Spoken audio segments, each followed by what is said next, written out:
ये कहानी है सावित्री की आत्मा की, जिसे उसके अपने ही गांव के लोगों ने ठुकरा दिया और मरने के लिए छोड़ दिया। पर सच्चाई कितनी भी दबा दी जाए, एक दिन सामने जरूर आती है। चलिए बढ़ते हैं कहानी की ओर। गांव की हर सुबह सावित्री के मुस्कान से शुरू होती थी। वो न सिर्फ जड़ी बूटियों की जानकार थी, बल्कि गांव के हर घर की उम्मीद भी थी। सावित्री के साथ गांव के कुछ बच्चे रामू, बबलू, लखन और भी बहुत सारे बच्चे खेलने आया करते थे। दीदी, ये कौन सा पत्ता है? ये गिलोय का पेड़ है रामू। ये बुखार को दूर करता है और शरीर की ताकत को वापस लाता है। इसे सही तरीके से इस्तेमाल किया जाए तो बड़ी से बड़ी बीमारी भी दूर हो जाती है। दीदी, तुम्हें इन जड़ी बूटियां का सब कुछ कैसे पता चल जाता है? जब दिल साफ हो और मन शांत तो प्रकृति खुद गुरु बन जाती है बेटा। जंगल हमें बहुत कुछ सिखाता है, बस जरूरत है समझदारी और धैर्य की। बेटी, तू दिन भर सबकी सेवा करती है, खुद के लिए भी कुछ सोच। तुझे नहीं लगता अब तेरा भी कोई घर बसना चाहिए? माँ, जब दूसरों की आंखों में खुशी देखती हूँ तब लगता है जैसे मेरी जिंदगी भी संवर रही है।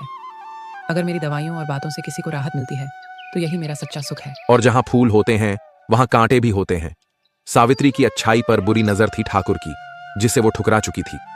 एक दिन ठाकुर सावित्री को अकेले जंगल में देखता है और उससे कहता है, अरे वाह सावित्री, तू तो अकेली ही जंगलों की रानी बन बैठी है। डर नहीं लगता क्या तुझे? ठाकुर, मैं डरती तभी जब मेरा इरादा गलत होता, पर जब नीयत साफ हो तो डर जैसी चीज का नाम तक नहीं रहता। तेरी ये निडरता ही तो भाग गई है मुझे जाने मन। सोच, अगर तू मेरी रानी बन जाए तो इस पूरे गांव पर राज करेगी। तुझे किसी चीज की भी कमी नहीं होने दूंगा। ठाकुर, किसी की छाया में रहकर रानी बनने से अच्छा है सूरज की गर्मी में तप कर अपनी इज्जत से जिंदगी जियो। मैं इज्जत किसी की सौगात में नहीं लेती। बहुत घमंड है तुझमें, पर देखता हूँ कितने दिन टिकेगा ये घमंड। देख लूंगा तुझे मैं। अगले दिन पंचायत में सभी लोग इकट्ठा होते हैं। जब नफरत सच्चाई से टकराती है तो झूठ जोर से चिल्लाता है और सच्चाई खामोश हो जाती है। ठाकुर पंचायत में कहता है कि सरपंच जी, गांव की बर्बादी की असली वजह यही लड़की है। जिस दिन से ये जंगलों से जड़ी बूटियां लाने लगी है, उसी दिन से हमारे मवेशी मरने लगे हैं, बच्चों को बुखार रहने लगा है। क्या तुम्हारे पास इसका कोई सबूत है? सबूत चाहिए आपको? सबूत गांव की हालत है। खेत सूख रहे हैं, मवेशी बीमार हो रहे हैं, और ये लड़की अकेले जंगलों में घूमती है। कुछ तो गड़बड़ है। हाँ सरपंच जी, ये सही कह रहे हैं, कुछ तो गलत है। सावित्री ने आंखों में आंसू लिए सरपंच जी से कहा, मेरी दवाइयाँ कभी किसी को नुकसान नहीं पहुंचाती। जब गांव में कोई बच्चा बीमार होता है तो उसी की माँ मुझे बुलाती है। क्या अब सेवा करना गुनाह हो गया? सरपंच ने बिना सबूत के ही सावित्री को सजा सुना दी कि गांव की शांति बनाए रखने के लिए सावित्री को गांव से दूर पुरानी हवेली में बंद कर दिया जाए। यह सुनकर सावित्री की मां रोते हुए बोली, सरपंच जी, मेरी बेटी बेगुनाह है, उसको यह सजा मत दीजिए। आप सब लोग बहुत बड़ा पाप कर रहे हो, इसकी सजा भगवान आप सबको जरूर देगा। ये मेरी बद्दुआ है। गांव के सभी लोग सावित्री को उसे सुनसान हवेली में बंद कराते हैं और मरने के लिए छोड़ देते हैं। जहां इंसाफ नहीं होता वहां आत्मा की सिसकियां भी सुनाई नहीं देती।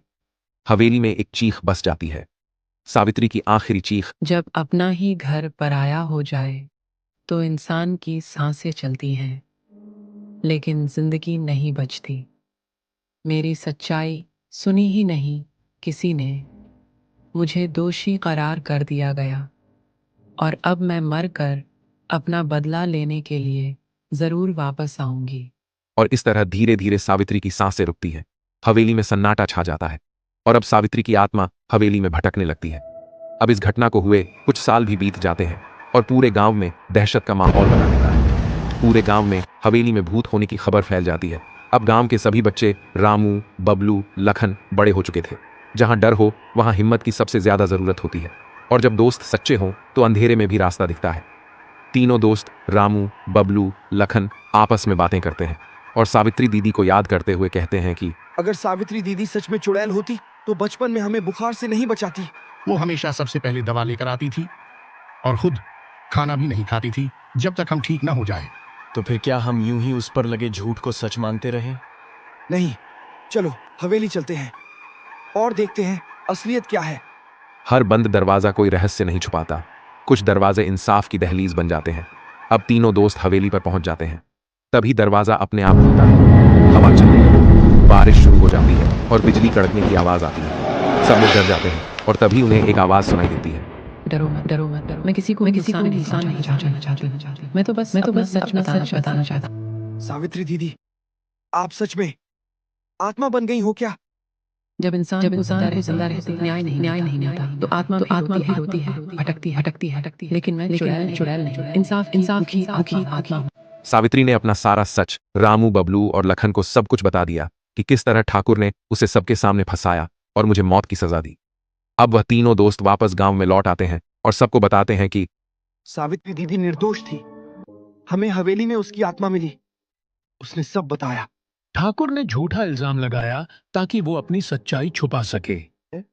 झूठ, ये सब नाटक है, मुझे बदनाम करने की साजिश है। जब आत्मा इंसाफ की पुकार करे तो उसकी सच्चाई से कोई भाग नहीं सकता। उसकी शांति तभी मिलेगी जब गांव वाले उसे वापस अपनाएं और दोषी को सजा मिले। ठाकुर ने झूठा इल्जाम लगाया ताकि वो अपनी सच्चाई छुपा सके। ठाकुर, तुमने सावित्री के साथ बहुत बुरा किया था। तुम्हारी यही सजा है कि तुम्हें इस गांव से बाहर किया जाए। हाँ, इसे बाहर निकाल दो। और सबने मिलकर ठाकुर को सजा दी, उसे गांव से बाहर निकाल दिया। सच को देर से ही सही पर न्याय जरूर मिलता है और तब आत्मा को मिलती है मुक्ति। अब मुझे शांति मिल गई, मेरी सच्चाई को आवाज मिल गई। तेरे नाम की पूजा होगी दीदी, हर साल। सावित्री अब सिर्फ एक नाम नहीं, एक प्रतीक है सच्चाई, साहस और इंसाफ का। सावित्री मरकर भी अमर हो गई और हमें सिखा गई, बिना सुने बिना देखे कभी किसी पर इल्जाम मत लगाना। ऐसी ही कहानियों के लिए हमारे पेज को सब्सक्राइब करें और लाइक और कमेंट करना ना भूलें।